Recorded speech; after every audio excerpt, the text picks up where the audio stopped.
A paz do Senhor, irmãos. Pediria que acendesse essas lâmpadas. Daqui a pouco vai ser lido o texto que normalmente fazemos para a celebração da ceia. E existe a questão que Paulo coloca: examine-se, pois, o homem a si mesmo, e assim coma desse pão e beba deste cálice. Eu creio que essa ordenança do Senhor é para nós fazermos esse autoexame de cada um de nós. Dito isso, eu gostaria de fazer uma pergunta para a nossa meditação nessa noite. O arrependimento, que é a palavra no grego metanoia, meia volta, volver, como uma ordem de um batalhão está indo para um lado, o oficial fala meia volta, volver, e o batalhão vai para outro lado. Assim é a nossa vida quando encontramos Cristo. E o arrependimento é só para esse momento em que nós encontramos a salvação em Cristo, ou o arrependimento é algo que deve ser contínuo, constante? O que você acha? Enquanto está pensando, vamos abrir nossas Bíblias na segunda epístola do apóstolo Paulo aos Coríntios. Estava dizendo aqui para o evangelista que é a epístola que fala da autobiografia do apóstolo Paulo.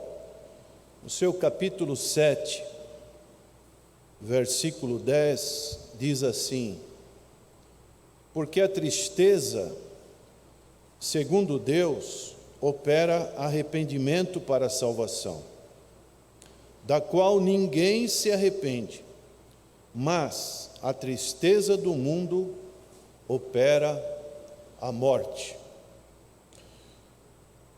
Nós gostamos de ouvir falar da alegria.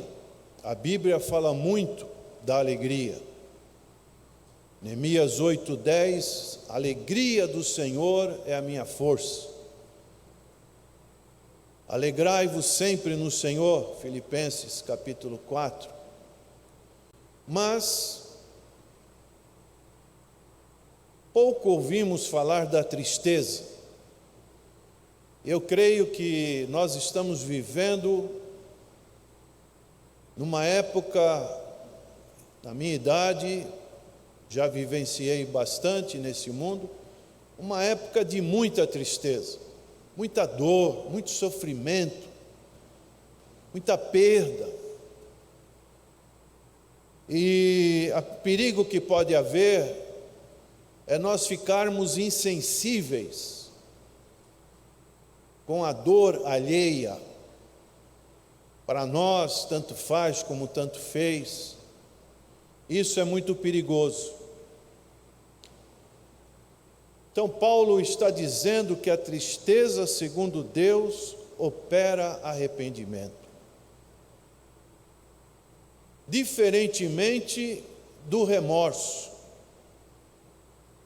Deus não opera o sentimento do remorso. E nós temos dois exemplos muito comentado, falado, que é Pedro e Judas.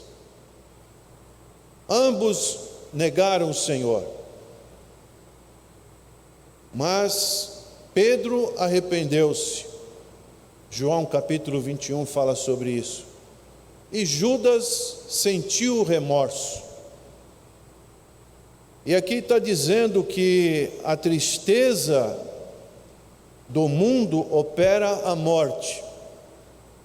Nós que estamos, muitas das vezes, falando, pregando, nós vemos pessoas, às vezes, quando ouvem a palavra e o Espírito Santo atua no coração, essas pessoas, muitas das vezes, já presenciamos em muitas ocasiões, elas chegam até a derramar lágrimas, a se compungirem no seu interior.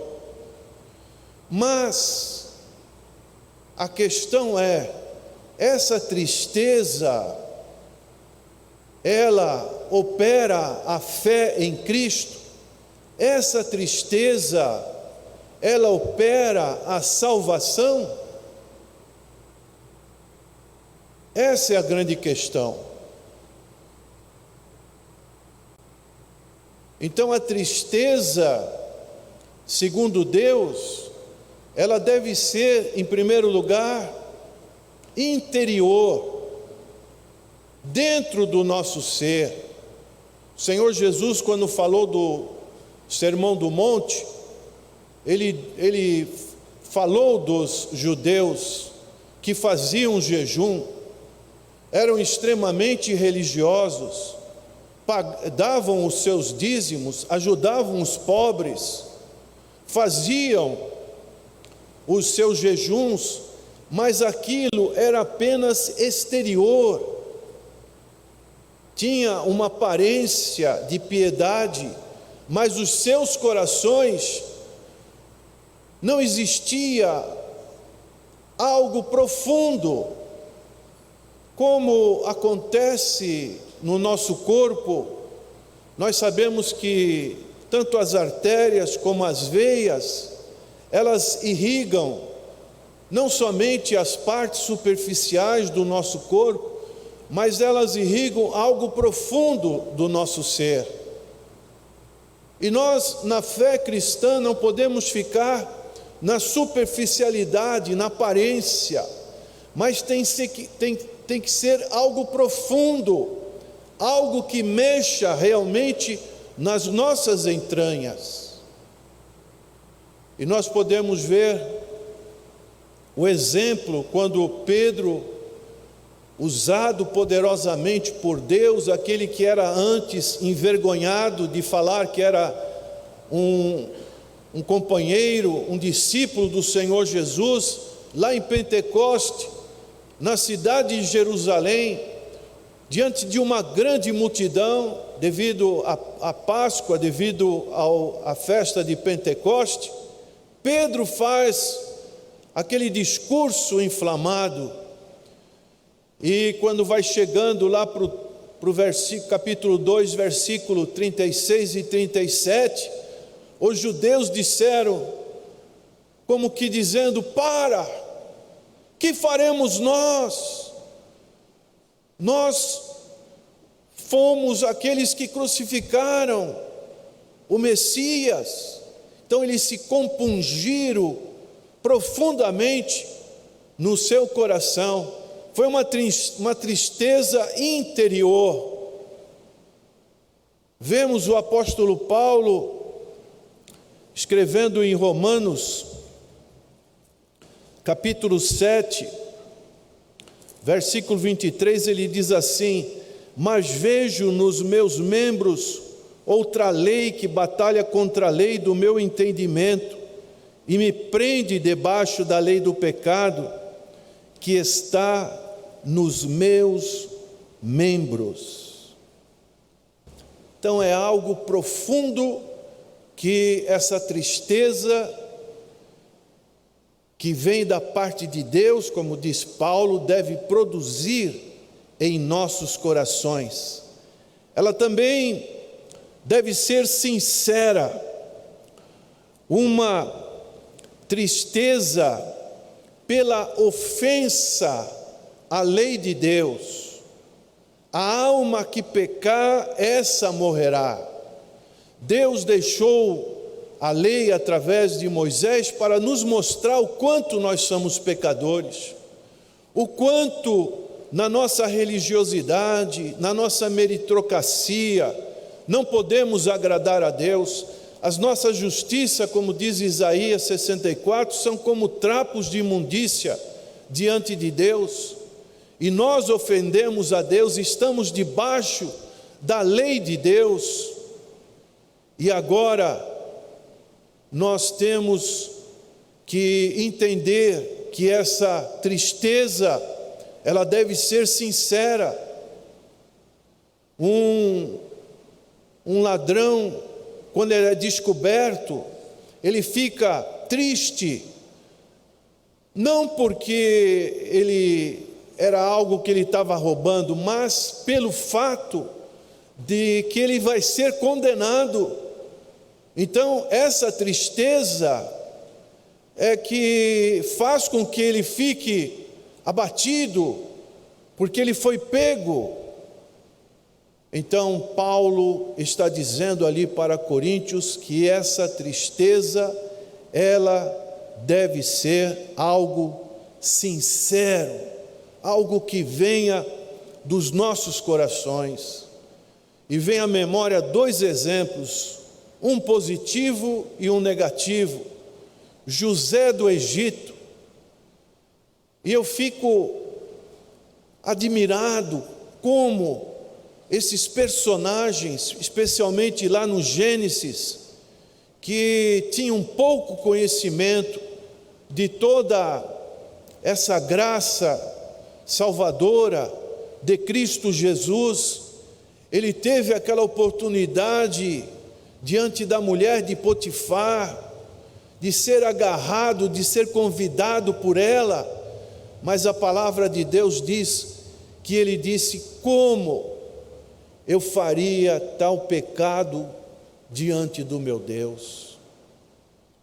Era um coração pautado na sinceridade diante de Deus.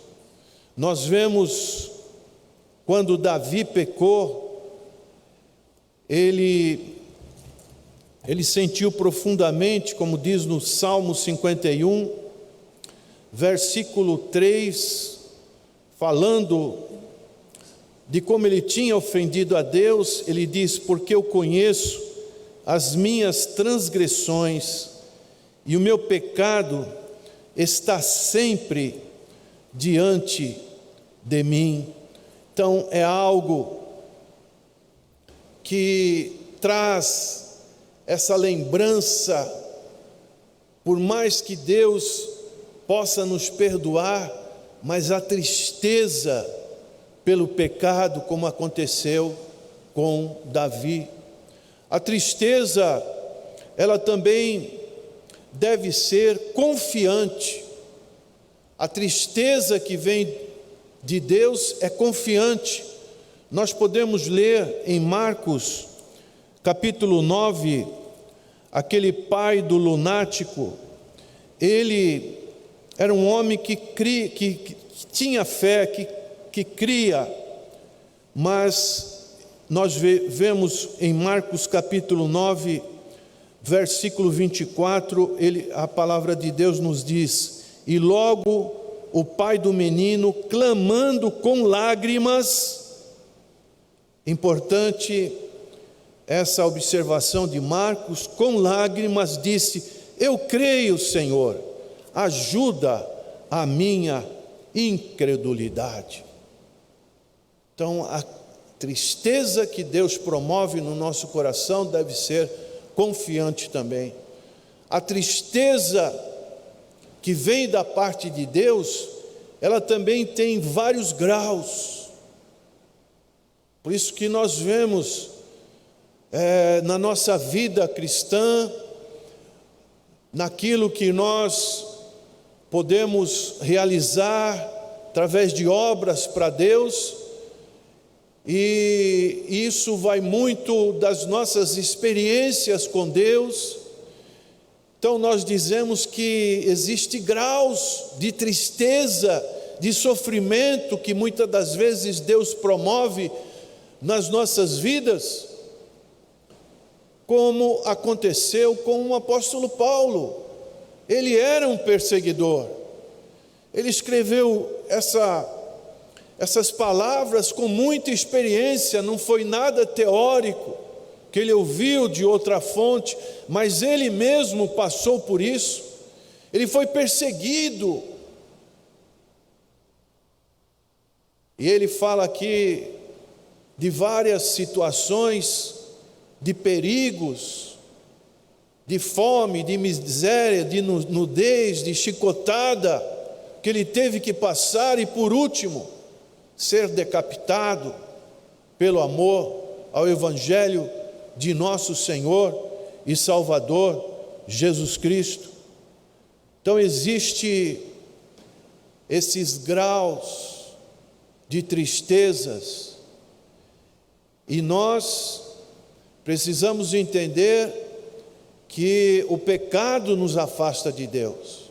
Muitas das vezes, numa teologia que ouvimos já há muito tempo, as pessoas colocam tudo na culpa de Satanás, é porque o demônio me tentou, ou na culpa do mundo. Mas essa tristeza, saber que nós temos, na nossa natureza ainda humana, a necessidade de estarmos sempre nos afastando daquilo que pode também afetar a nossa comunhão com Deus.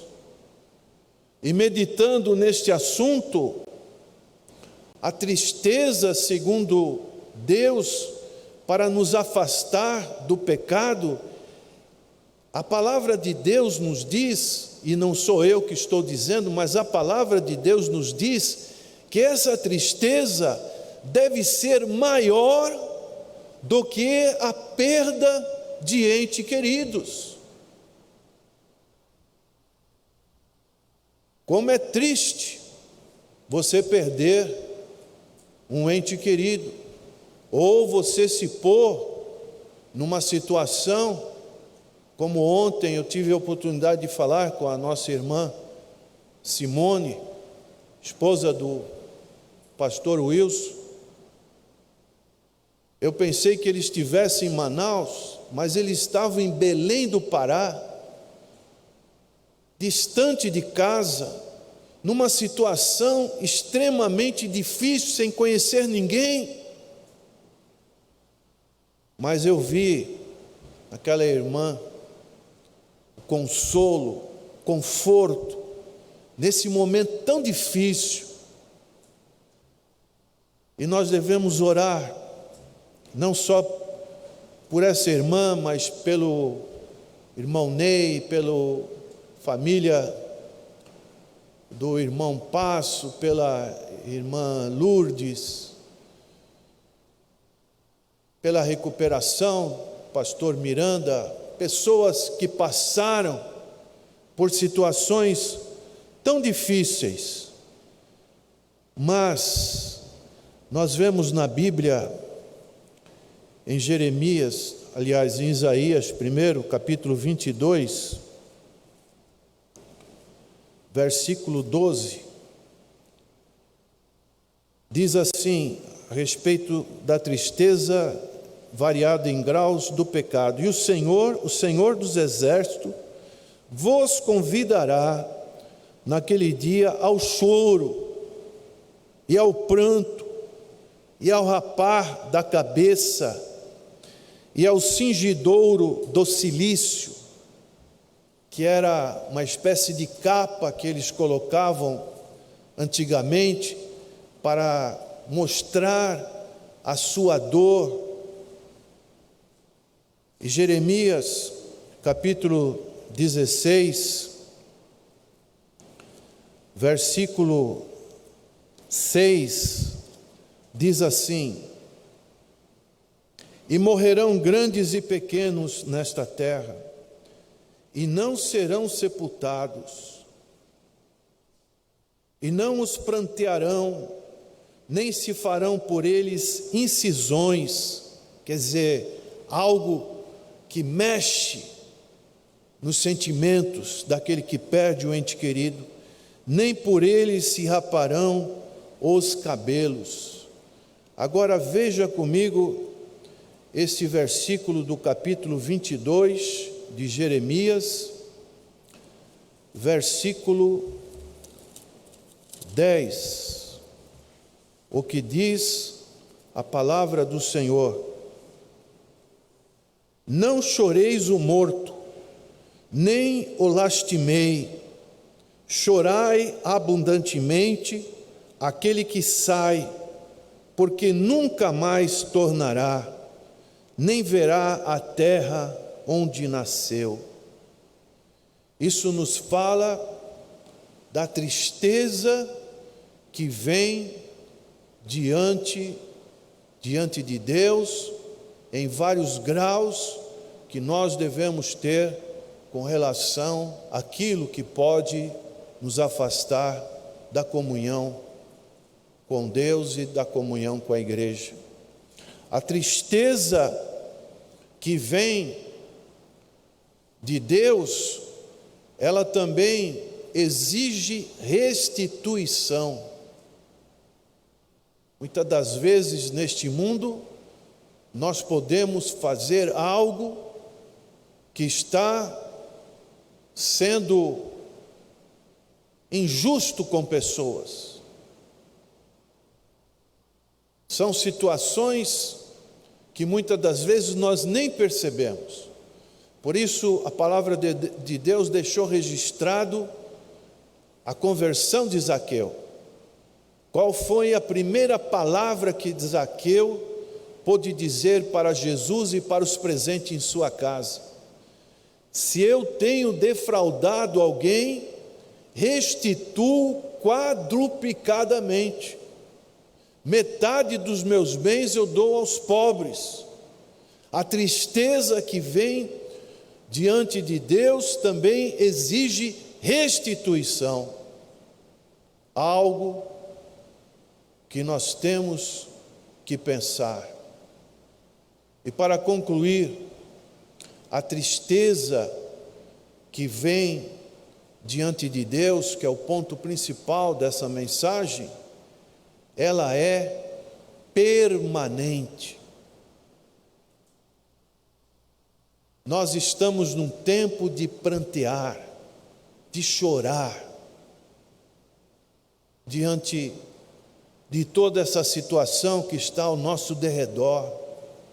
Se não for assim, nós perdemos a sensibilidade, nosso coração fica endurecido. É como a chuva que cai, ela tem que inundar o nosso coração, assim como acontece nos noticiários. Recentemente em Santa Catarina, em cidades, em Belo Horizonte, a gente vê aquela água subindo do nada, em poucos segundos, tudo fica alagado. Assim também deve ser a tristeza que vem diante de Deus, principalmente num momento como esse. Quem de nós pode dizer: eu não preciso de arrependimento nenhum? Quem de nós pode estar isento de uma palavra como essa, como diz o apóstolo Paulo? Nós precisamos estar sempre, como aconteceu com Jacó, quando ia cruzar com o seu irmão, ele viu o perigo e ele se refugiou no Senhor, e ali ele ficou face a face com o Senhor, e ali, naquele momento, ele foi transformado num novo homem, não mais Jacó o enganador, mas agora ele seria Israel, príncipe de Deus.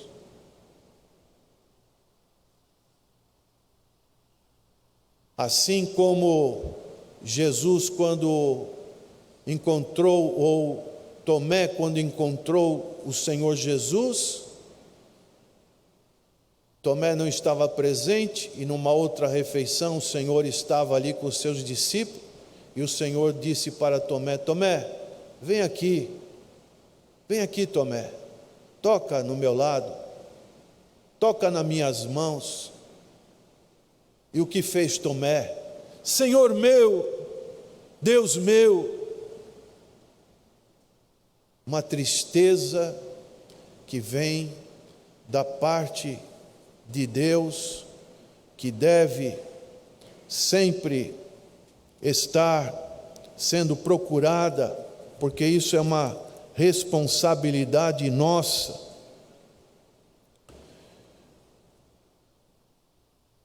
Creia que Davi, quando lemos esse Salmo 51 e o Salmo 32 também, que fala do pecado que Davi escreve, ele sentiu muito mais amargura, muito mais pesar por ter ofendido a Deus,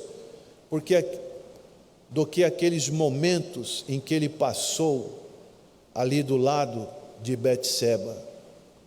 Aquele momento para ele pode ter sido algo que ele sentiu um prazer, mas aquele prazer custou muito caro para ele, porque ele interrompeu a comunhão que ele tinha com o Senhor. Então, quanto mais nós passamos nesse vale de sombra da morte, mas nós temos que sentir essa tristeza que vem, segundo Deus, que opera arrependimento para a nossa salvação, como diz Paulo, da qual ninguém se arrepende. Você se arrependeu alguma vez de ser cristão, de estar ao lado de Cristo? Eu penso que não. Se você está aqui nessa noite, é porque você continua firme, que você quer cada vez mais agradar ao Senhor.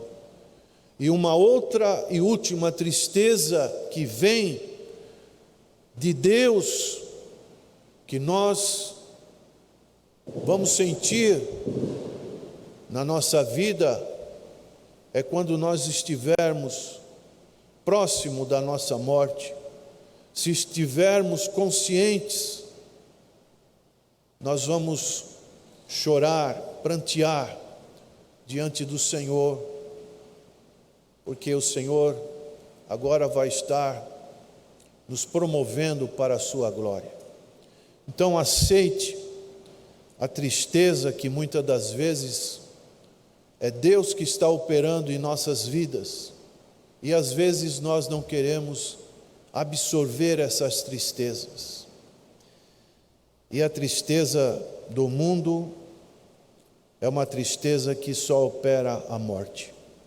Vamos orar. Senhor, estamos diante dos elementos dessa mesa do Senhor, e a Tua palavra diz para examinarmos a nós mesmos, e estamos agora, cada um de nós, fazendo esse autoexame,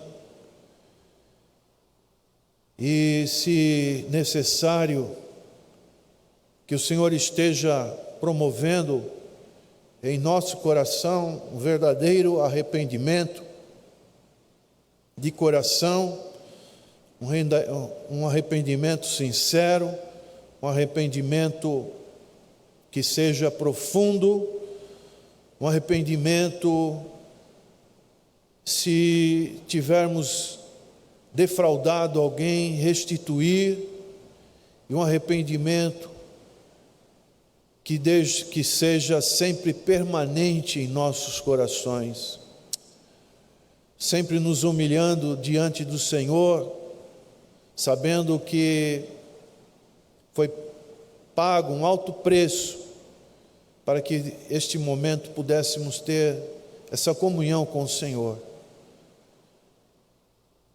Então, Senhor, que avaliemos bem tudo isso que a Tua palavra coloca diante de nós, e que sejamos extremamente abençoados neste momento. É a nossa oração em Cristo Jesus, Senhor e Salvador nosso. Amém.